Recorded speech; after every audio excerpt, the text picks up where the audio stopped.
This is lecture number 7 for South Asia. The following section is a very brief overview of the other nations of South Asia. We will discuss more of these in class, but for now, just include this basic information. After partition, India was divided into India and East and West Pakistan. However, it became immediately clear that East and West Pakistan were very different from one another. West Pakistan had more economic development and they dominated the government. In 1970, a cyclone devastated East Pakistan's economy. Feeling alienated from West Pakistan, East Pakistan broke away from West Pakistan in 1971 to form the nation of Bangladesh. Bangladesh is one of the poorest nations in the world today and one of the most densely populated. They are still trying to build up their country's infrastructure. Many buildings are very old and run down. In 2013, the Savar building collapsed in Dhaka, Bangladesh. The Savar building included 8 stories of garment factories. Skilled factory workers who were making clothing for companies like the Children's Place, Benetton, and Walmart worked in this building. Many Western clothing items and products are made in Bangladesh because of the low costs of production. This has resulted in child labor and other immoral practices that Bangladesh is attempting to address. The Savar building collapse killed 1,129 people. What is especially tragic about this disaster is that days before the collapse, several businesses and a bank in the same building closed because inspectors had said that a building collapse was imminent or unavoidable. However, despite the warnings by inspectors, factory owners ordered nearly 5,000 poor factory employees back to work in order to keep up production, in violation of the recommended evacuation. Indeed, in an article in The Atlantic called "Are Factories in Bangladesh Any Safer Now?" depicted widespread problems across Bangladesh in many of its factories. Author Gillian White reported in this article, quote, "A December 2015 report by the NYU Stern Center for Business and Human Rights found that more than 2 years after the Rana Plaza disaster, only 8 of the factories inspected out of 3,425 had remedied or fixed violations enough to pass a final inspection." End quote.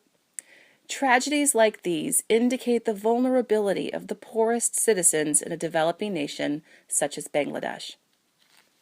Afghanistan is another South Asian nation that has had its fair share of challenges over the last 40 years.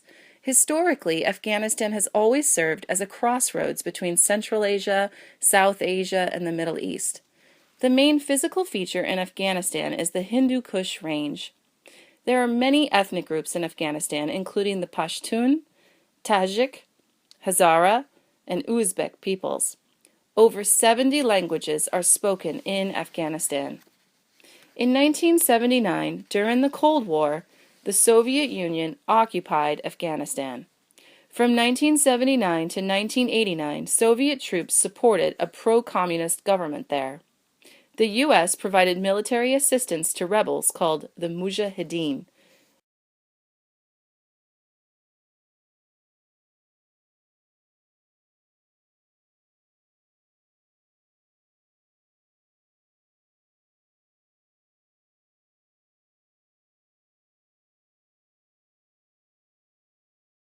But soon found itself under the influence of a new group called the Taliban, an extremist Islamic group who wished to institute theocratic or religious rule in Afghanistan.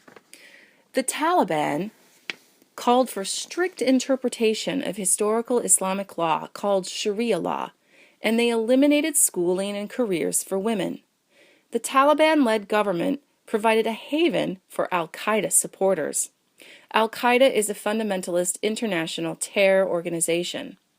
Al-Qaeda was able to set up shop in Afghanistan under the leadership of Osama bin Laden, who was one of the planners of the September 11th attacks on the United States in 2001. In 2001, the U.S. invaded Afghanistan and overthrew the Taliban-led government and spent years searching for Osama bin Laden, who had fled, it was later determined, into neighboring Pakistan. Bin Laden was later killed in a SEAL operation in Pakistan on May 2, 2011. Afghanistan is still fighting Taliban insurgents as well as ISIS insurgents as it attempts to maintain a new democracy. There are regularly suicide bombings and attacks on police stations as well as government buildings in this beautiful nation that has been ravaged by war for most of its recent history. Another South Asian nation is Sri Lanka. Sri Lanka is an island nation off the coast of India near the Bay of Bengal.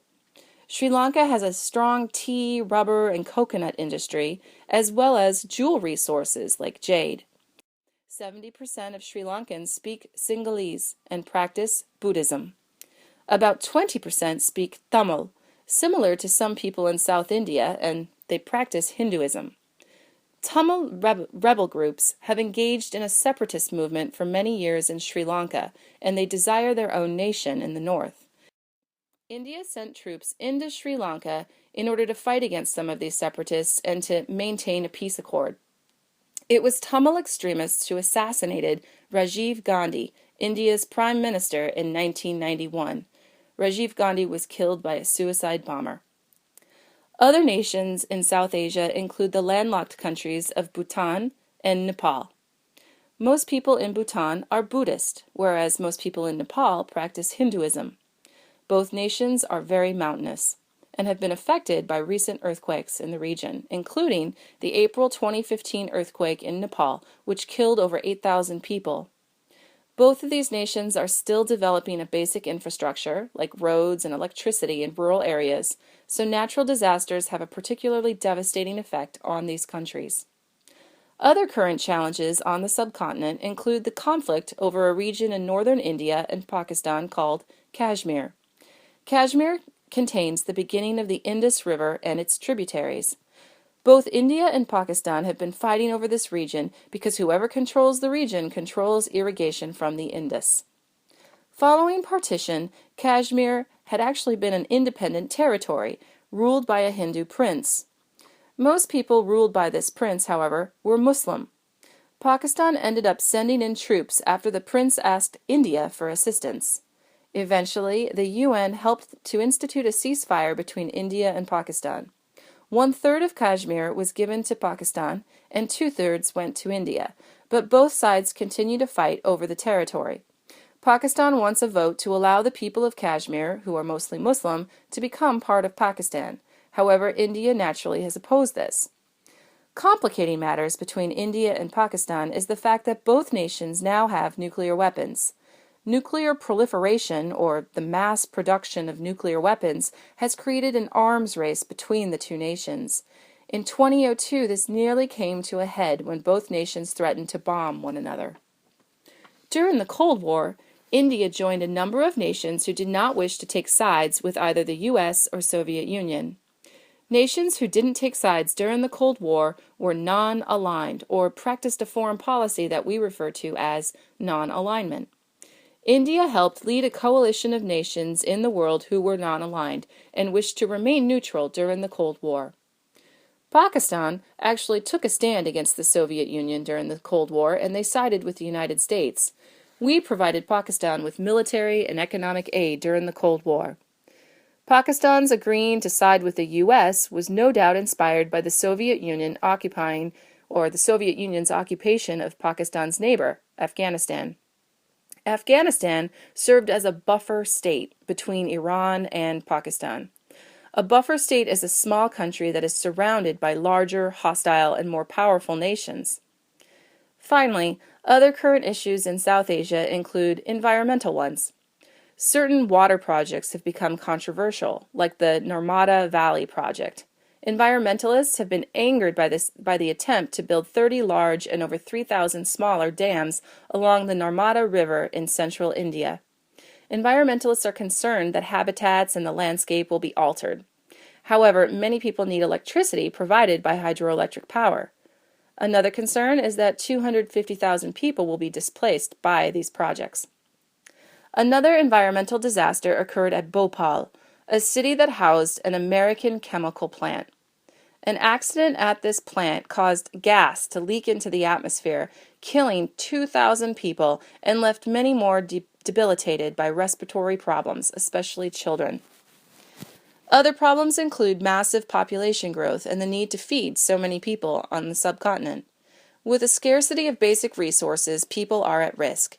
Advanced medical care has resulted in people living longer. This is the real reason behind the population growth. To limit this growth, nations in South Asia have instituted educational programs for family planning. Thanks for listening. Bye.